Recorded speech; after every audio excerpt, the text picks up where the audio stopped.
Welcome to another episode of Culturally and Technically Legal with your host, Josh Walls. Today, we have a really great conversation for you. I have a very special guest. She is the senior counsel at Paramount Global, and there's no coincidence that we have the same last name. She's actually my cousin as well. So, without further ado, we're going to jump into the interview and welcome Miss Tanisha Walls to the show. How are you, Tanisha? Hi, I am good. How are you? Super, super great. The day's been well. We're super excited to have you and just have a conversation with you about how you affect the law and the things that you do. So without further ado, I'm going to jump into some questions. First, for Kickstart, we just want to know, you hear a lot about being in entertainment business or entertainment industry. A lot of people talk about that. Obviously, there's different ways of entry, so just tell us a little bit of background of how you got into this industry and what made you want to be in the entertainment legal space in general. So I always, from an early age, maybe high school, I knew that I wanted to do law. I wanted to be a lawyer. I wasn't quite sure what type of law I wanted to do. I went to undergrad and I majored in like poli-sci economics, which are like, standard law, pre-law school majors. And I was just trying to like figure things out. After undergrad, I worked at a law firm which did like real estate. Still trying to figure it out, trying to figure it out. And then I got to law school, and I was, you take your core classes, and I was like, what are some things that I'm into? I was always into like entertainment. I was into film, television. I was really into music. I was into fashion. So I felt like my focus was going to be in one of those groups because I knew I wanted law school, but I also knew I wanted to do something that I liked. I didn't want to get stuck doing like, criminal law or like wills and estates or things like that. So I did law school. I did a lot of research and connecting with people at my school that maybe like did entertainment law. And then I came across this company, a small company, but really well known in the like music clearance space. And it's run by this like amazing woman, Deborah. So I interviewed with her. She gave me an internship. And one of her clients was actually BET Networks, Black Entertainment Television in DC. And she was like, I was graduating soon. And she was like, they have a position open. Let me, talk to some of the people that I know there. I interviewed with BET and I got a position right out of law school. And I've been with the company ever since. So I started at BET.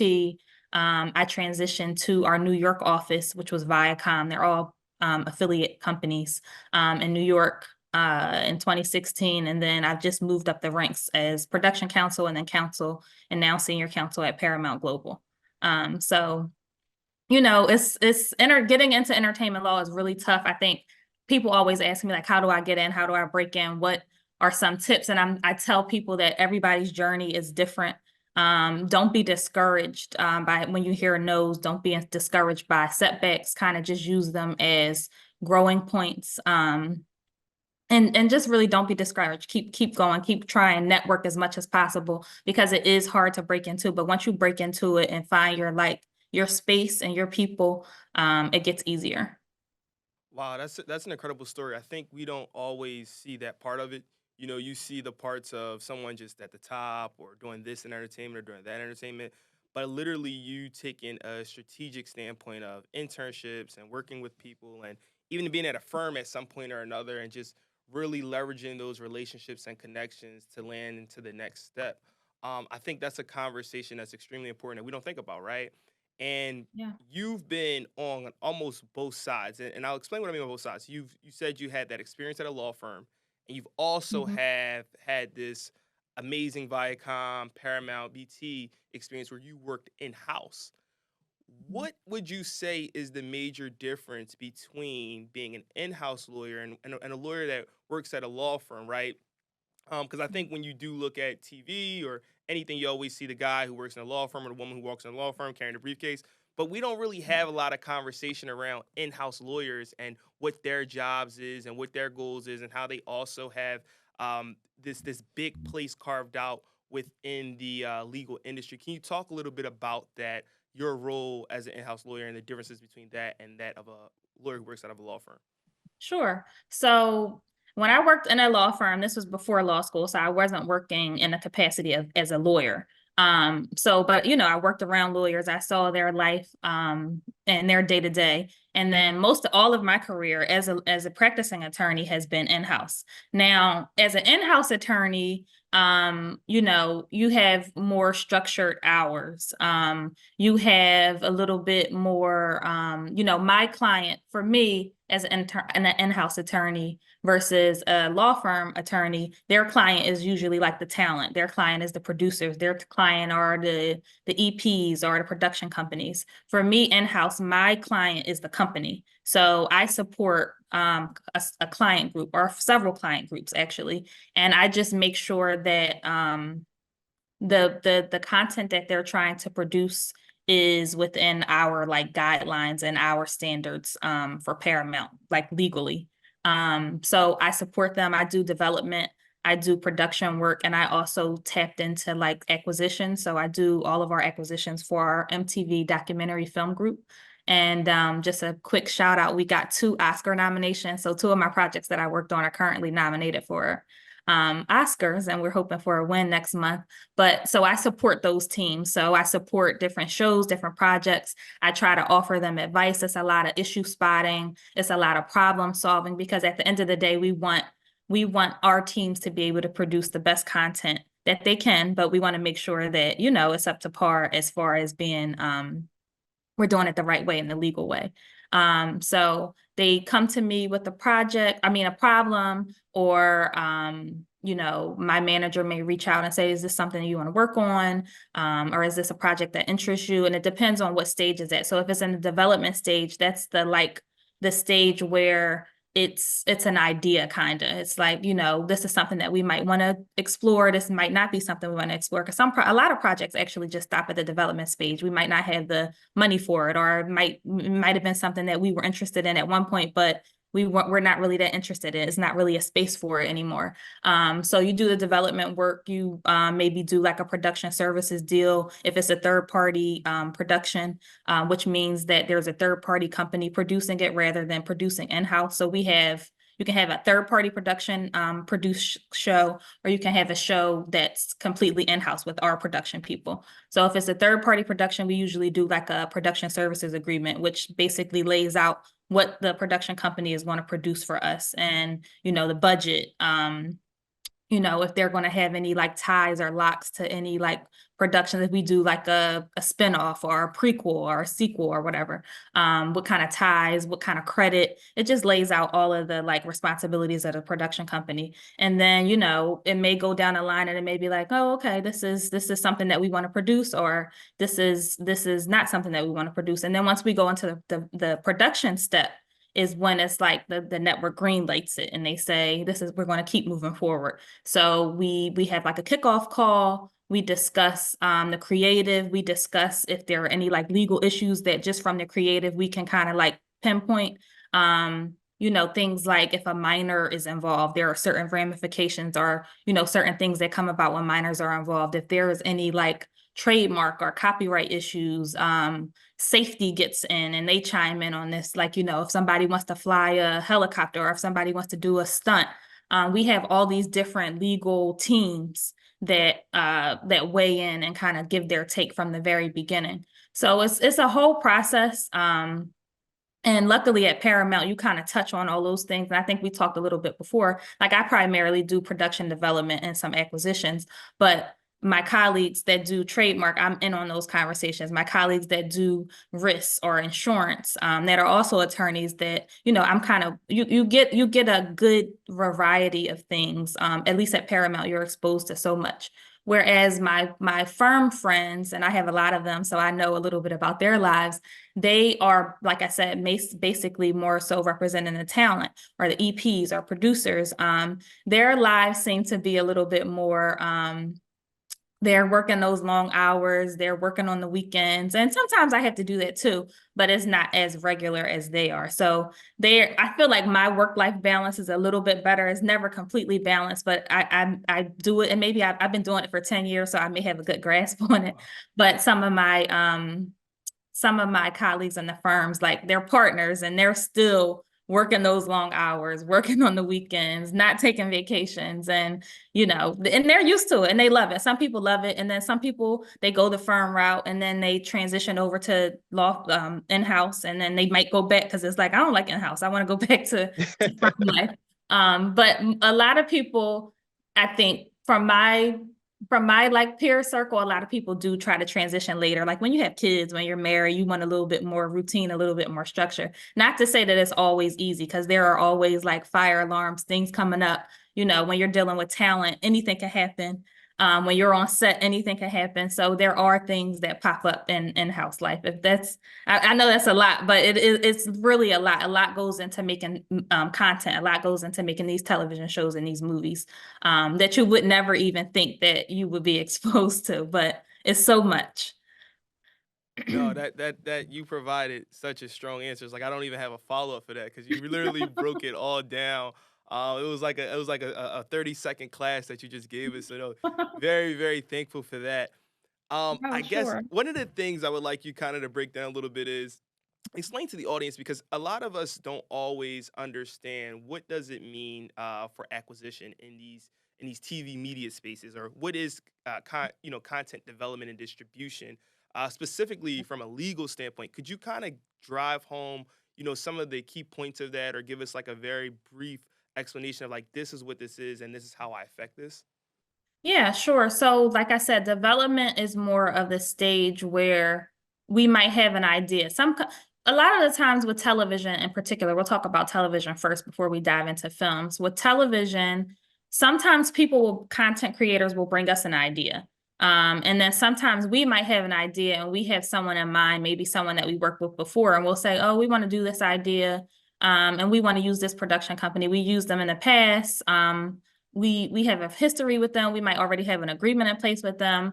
And so we go from there. And then we have people who come to us and they shop their ideas with us and they say, I had this idea for this. And we might be like, maybe we want to give them like a small development budget to like, come up with a creative Bible, to come up with like maybe like do a little bit of casting, like just kind of dip your toes in to see what you want to do. So we do those deals. And then, like I said, as you move into like production, the deals change. They're more like appearance releases. So you need a release for anyone that appears on camera. Location agreements, wherever you're shooting, even if it's at someone's home or at an apartment, you need to have a location agreement in place.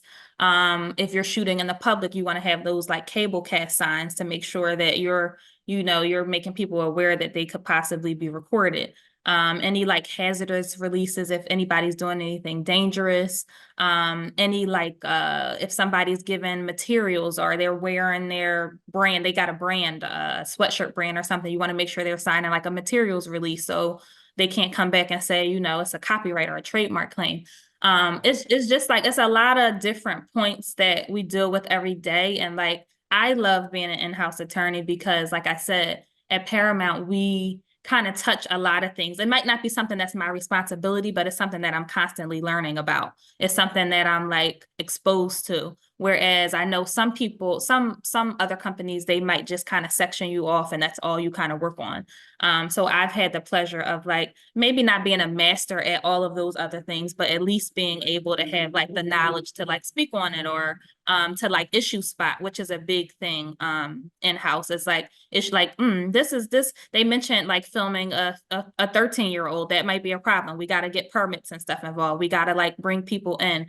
Or they mentioned shooting at like a government base, and it's like, or a government entity that might come into some issues. We might want to bring in like our public policy team, or if people are talking about suicide, we may want to bring in like press and like our social impact team. We have so many different like resources and teams that we collaborate and work with, that are legal and some aren't legal. And so like the deal making process, we're again, my client is Paramount. My client are the client groups that want to get this project or this television show or movie on air. So I'm looking out for their best interest. And then opposing me, like on the opposite side of me, is the like talents attorney. So we negotiate their deals. We go back and forth on different things. And I think one of the questions was like some of the different things that we might, go back and forth, not to segue, but this might be a good time to um They one of the big major deal points is always like the fee. If it's talent, it's going to be what their fee is, what their episodic fee is. If they're getting any bonuses. With production companies, it's going to be the budget. How much money do they have to like do this thing? People get into the nitty gritty about credits because that's talent and like creative people, that's their bread and butter. They want to have like the best credit that they can have. Um, we get into negotiations about like I said earlier, if there's a spinoff or if there's a prequel or anything like that. So if a production company is shooting or they're producing this episode one and it does great, of course they're going to want to be tied to, like, if we do a prequel or if we do like a sequel to that show or if we do a second season, they want to make sure that they're on there. So you want to make they want to come in and have locks to the creative. So it's a lot of different like things. I could spend a day. I know we don't have a lot of time, but I could spend a lot of time going into detail. But it's literally so much. But it's really fulfilling. It's really something that I enjoy, and I feel like I learn every day. It's never a time where I'm like, I'm a learner, so I like to learn. I like to absorb information. So I always feel like I'm learning. I'm always trying to learn because, even in television, the climate is just changing, is moving to streaming. So like dipping into like that piece, and learning more about that is just, it's a lot. It's a lot, but it's fun. It's a rewarding career. If you're into it, I think it's definitely something that, people should pursue. I started off wanting to do music law, and then I just so happened to transition into like TV and film. And I love it here, as they say. Oh, no, that's amazing. And I think you hit on like a lot of key points, right? I think it is ever changing the way you consume media, right? 15, 20 years ago, you didn't have multiple platforms in which you can engage in, right? There's been times where I'm like watching full series on my phone, right? And then I remember when it was like you just had to find a remote in your grandmother's house and click through the channels, and that's Mhm. all you had, Yeah, right? yeah, So times have yes. definitely changed. With the Mhm. ever changing moments in time, like you said, you've been in this game for a little bit more than a decade or so. How have your thought process changed regarding going into contract negotiations, right? Because like you said, it's different now, right? Now it's, social media celebrities that you're working with as opposed to, okay, I had to work with the agent for this celebrity through this agency, et cetera. What type of mindset are you going into when you are conducting a lot of these negotiations? Because at the end of the day, as you mentioned, the company is your client, right? We learned that in the rules of professional conduct. The company is your client and your number one responsibility. So how has your mentality and perspective changed, when you are dealing in these new spaces of negotiation? Yeah, so great question. I mean, I always try to approach negotiations. I'm a pretty nice person. I'm a pretty reasonable person. I try to be respectful too. If sometimes I'm negotiating with a person who is unrepped. So, like you said, social media star, they might not have an attorney. They might not want to pay for an attorney, whatever the case may be. So, I have the company's best interest, but you have to be able to work with people who are unrepped. You have to be able to work with maybe like junior attorneys. You have to be able to work with more senior attorneys who are representing like all the A-list people. So for my approach, for me as a company, I know like our company goals, we want to put out the best content that we can. We want to again make sure that it is up to par with our like legal standards and protocols. I'm always thinking about like the bigger picture because, like you said, the TV space is changing. Paramount, we do have a plethora of like cable networks, but we also have this space with Paramount Plus where, we want to make sure we're getting content and making sure that Paramount Plus has as much content as it can as it needs so that the consumers are going to Paramount Plus and, getting the app and watching the content. So I'm always thinking about the bigger picture. How can I make sure that we have this content for a long time and we're able to offer it to our consumers and, making sure that, from a legal perspective that everything is on point. Because you don't want to get into points, issues where we're pulling content back because something wasn't done right. You want to kind of get ahead of all those things in the deal making phase so that you're not working backwards. No, that makes a great deal of sense. And you touched on uh, Paramount Plus, right? People, driving consumers to go that way. In addition to what you guys have already offered in other capacities of television, what have been, I guess, some of the challenges regarding like laws around advertising in those spaces, or even just content distribution as a whole? Have you seen challenges in that space, since this is, like you said, Paramount Plus, I believe, dropped in 2021, and Mhm. now we're 3 years into it. What have been, I guess, some of the challenges or the rise and falls and complexities in these spaces? So I haven't had to really, I don't do a lot of the advertising. I can't really comment on a lot of the advertising challenges that we've had, but I will say in terms of my work in MTV Documentary Films, which is a new group and they've done really well. And most of our films from that group, they go straight to Paramount Plus. Or they may do like a limited theatrical run, but then they'll go straight to Paramount Plus. Um, it's just been something that I've tried to myself personally work on those as much content as possible that is going to Paramount Plus because I feel like that's where the business is going. Um, it's been not so much a challenge, but you're just looking at things a little bit differently. Like I feel like when I work on my documentaries, I have to pay more attention to like the business of it all. I have to pay more attention to how it's going to be distributed, who is going to be distributed to, what territories it'll be distributed in. Because Paramount Plus is expanding our territories, but we're not everywhere just yet. We hope to be.